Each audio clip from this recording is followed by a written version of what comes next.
Guitarist.com, Guardians of Metal. I'm here with Gary from Exodus. How you doing? Doing good. How are you? Excellent.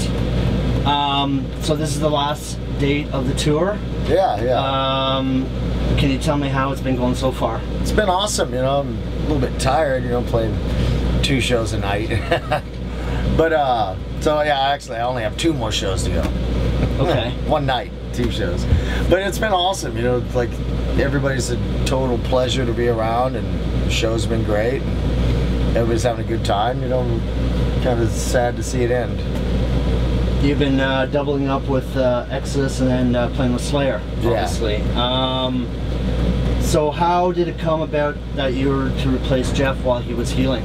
I had just gotten home from the 70,000 tons of metal cruise, and Kerry called me up and asked, he kind of laid down what was going on and asked if I wanted to step in for him during his recovery, and I said, well, yeah, totally, because Exodus was taking we were gonna just be real selective this year, and just write and do some one-offs here and there. So we didn't have a whole lot booked as it is. So I had the time. We had the show booked with Iron Maiden in Santiago, Chile.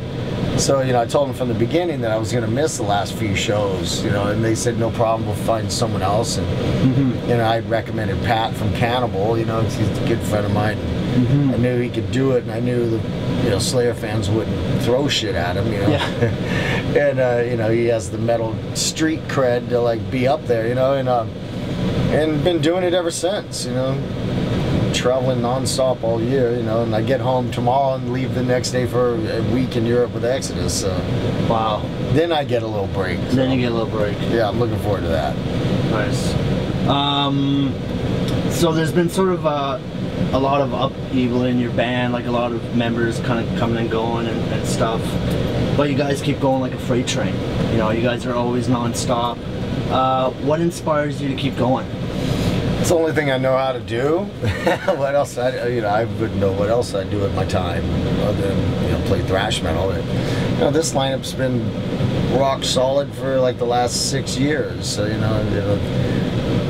for all intents and purposes, the member upheaval and rotating members is a thing of the past. Everybody's totally committed to the band, and we're all enjoying ourselves. It's hard work to do if you're not having fun. Yeah, absolutely.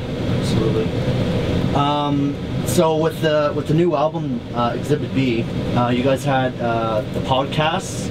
You guys had sort of people were able to watch you record stuff, and sort of the live chat type of thing. How'd that come about? We just look, we rented the vacation home, and we all lived there and recorded there, and we said, let's just set something up so people can see what goes on at Camp Crunch, which is what we named the place, and to me that's the only way to record an album anymore. It's like we did that on the last couple. We just we'll do the drums in a proper studio because you need so much more equipment, mics and channels and stuff, and then we just rent a house and build the studio and live there and barbecue and drink, There's nothing wrong with that. So. Yeah, there's no stress, no traffic, no commute, everybody's just, living there in this communal heavy metal summer camp, That's pretty awesome. Super relaxing, super fun. Nice. So now, you've been with Nuclear Blast. How did that come about? Oh God, when we did Temple of the Damned, we recorded it on our own, with the help of some people, and including Andy Sneap and stuff, we knew the album was going to be killer. We knew, let's just do the album and then we'll shop for the correct deal rather than, do some demos or something. We had a finished product, and they were probably #1 on our list anyway, and they're fans of the band, they're fans of the music, and they understand it, and so we've been there ever since, What is it like to work with Andy? I mean, I had an interview with Accept, and I was talking to Wolf, and he highly praised him. Yeah, well, he's one of my best friends. Oh, is he? Okay. Yeah, so, working with Andy is like working with one of your total, bros, and so it's fun and games all the time, And, on a professional level, we totally see eye to eye on what's best for this band, album to album, there's never any disagreement on what the album requires and needs, you know, from the tracking to the mix to everything else, you know. We know what the band needs, and it's just over-the-top intensity, you know. That's cool. Yeah. So you've been in the business for quite a long time. Can you tell me some, maybe one negative experience and then one positive experience? Oh God, I mean, there's tons of negatives, you know. For one, you know, anytime you're in something based on the arts, you know, talent isn't always rewarded, you know. Yeah. How else can you explain a band like Poison?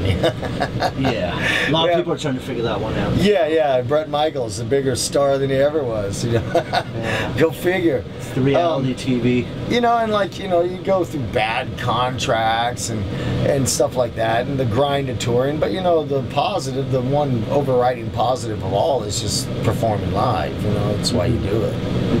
The fans. I want to get your opinion on the, it's sort of a resurgence of the new wave of thrash metal. You know, there's bands like Eval. Yeah. The list goes on. So. Yeah, I think they're awesome. You know, it's like, you know, they're flying the flag, and you know, and I'm personal friends with a number of them, and you know, and with every album they start branching out a little bit and start putting their own stamp on it, you know, and you know, turning it into more something of their own. You know, like, you know, you hear criticisms, oh, it sounds like old Creator, Exodus Slayer demos or something, but no, you listen to like Warbringer's first album to their second one, they started incorporating a ton of different stuff in They're evolving, right? So, yeah, absolutely, because these guys are kids, you know, like, you know, you give them time and they're going to start, you know, musically progressing and get better and better at their craft, you know. Cool. I'm gonna throw out a couple names and give me one word or sentence to describe those names. Jeff Waters. Shredder. Randy Rhoads. Legend. Gary Moore. God. Exodus. Brutal. Rob Dukes. Smelly. Gary Holt. Confused. All right, man. Thanks. I appreciate you taking the time for us. My pleasure. All right. Take care, man. Thank you. Cheers. Cheers.